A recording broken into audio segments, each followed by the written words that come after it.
دوستان عزیز، امشب اینجا جمعتون کردم دور همدیگه فکرامونو بذاریم رو همدیگه که ببینیم تا کی میتونیم همینجوری ادامه بدیم. آیا واقعا خودتون خسته نشدین؟ تا کی زیر ظلم مافیاهای دیگه؟ پس کی میتونیم این شهر لعنتی رو به دست بگیریم؟ ها، یکیتون به من جواب بده. آره واقعا این چه وضعشه؟ ببینم نظرتون راجبه ترور رئیس چیه؟ خفه شو امیر کوسچر نگو، ما هنو به رئیس وفاداریم.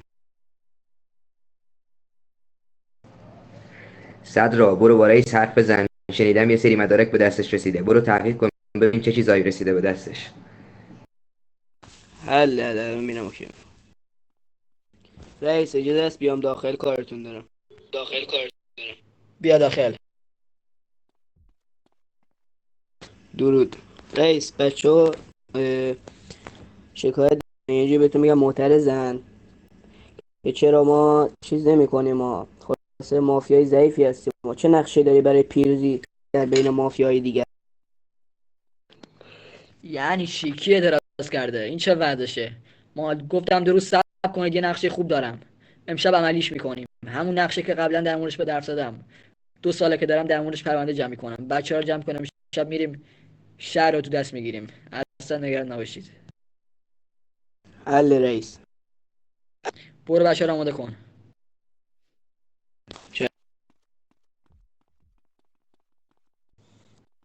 خب میبینم احمقا واسه من جلسه تشکیل دادن، میخوان منو از رئیسی بندازن. من نقشه رو توضیح بده ببینم. کدوم نقشه رئیس؟ همون نقشه‌ای که 2 3 روز پیش گفتم به تو دیگه. خب مگه اونجا داشتیم با هم دیگه شوخی نمیکردیم؟ آخه احمق، من چه شوخی با تو دارم؟ یعنی چی؟ توضیح بده ببینم. خب حالا اگه شما میخوای بنده توضیح میدم. دوستان ببینید، داخل بانک شهر یه سری مدارک‌ها هست و به همراه پول که ما امشب اون مدارک‌ها رو نیاز داریم. چرا اون مدارک‌ها رو نیاز داریم؟ چون با اون مدارک‌ها میتونیم کل شهر رو به دست بگیریم. حالا آقای رضا توضیحات بیشتر به شما میده. درود به همه. از بچه ها آمار گرفتم امشب 2 تا پلیس بیشتر شیفت نیستن. راحت میتونیم بریم بزنیم رابو. ببینین درسته 2 تا پلیس بیشتر نیستن، ولی احتیاط شرط عقله. وسوسه پول نشین.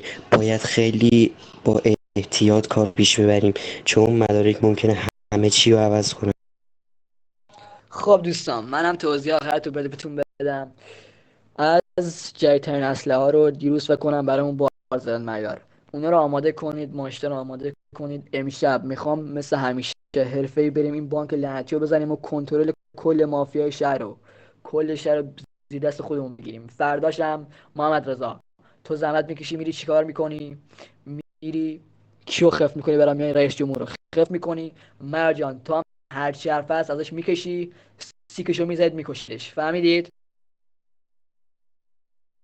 راه بیفتید بله بریم. قربان. راه بیفتید بریم. برید یکی یکی برید سریع.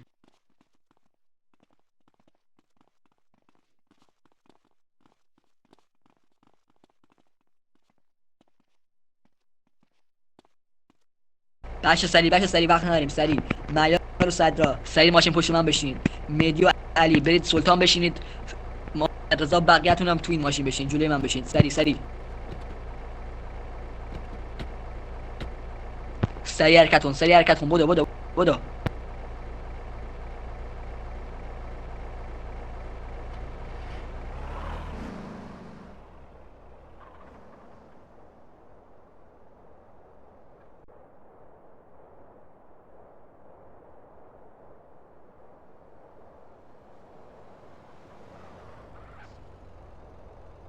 سریع پدشید وقت نداریم. بدوید با سریع بریم تو. برو این دیگه احمقا.